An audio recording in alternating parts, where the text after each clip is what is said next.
In this video I will teach you how to balance basic chemical equations. Let's start with the basic method. First, count the number of atoms of each reactant. That is, the specific atoms on the left-hand side. Count the number of corresponding atoms of each product. Change the coefficients so that the equation balances. Namely, so that the left and right-hand sides are equal. Finally, remember how to count atoms. We take the coefficient and multiply it by the subscript. If there is no coefficient or subscript shown, that means it has the value of 1 and is not shown for simplicity.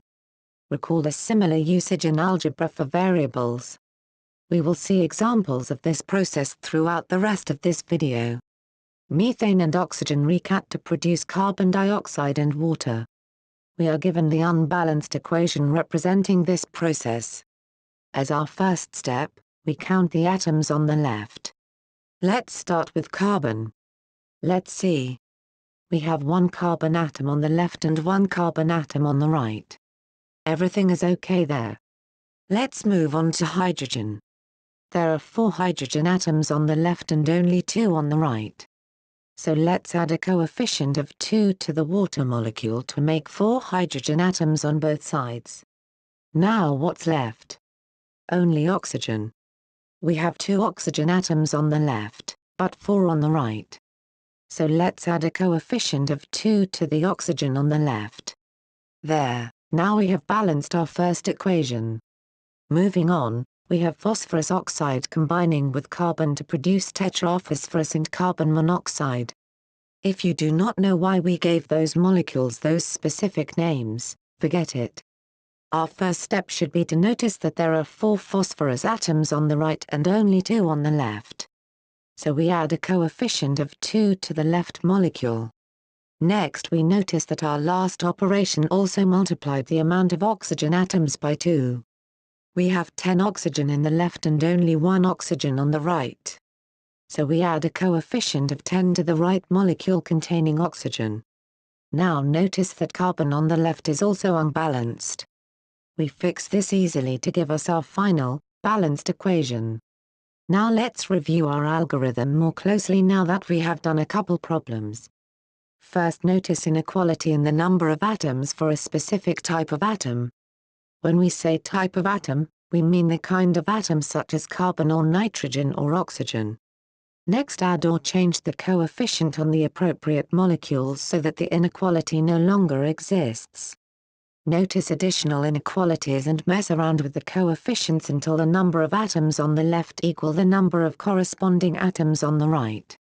Check your answer by counting the atoms on the left and seeing if they equal the corresponding atoms on the right.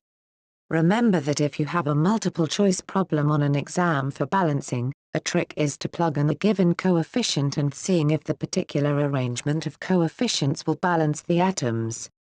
The law of conservation of matter is what explains the logic behind all balanced chemical equations.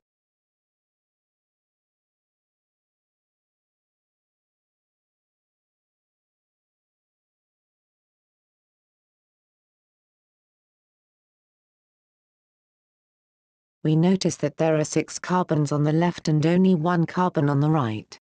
Add a 6 coefficient on the right. We notice that there are 6 hydrogens on the left and only 2 on the right. We add the appropriate coefficient to the right. For our next step, it gets tricky. We are to examine the oxygen atoms. There are 2 oxygens on the left and 15 oxygens on the right. Take a moment to pause the video and verify these counts. But oxygen on the left comes in 2 atoms each. Recall that we cannot change the subscripts, only the coefficients. I'll repeat that for emphasis: we cannot change the subscripts, only the coefficients. So how many O2 molecules will equal 15? Logic and practice will tell us 15 over 2. We could just leave the coefficients just like this, but it is not conventional.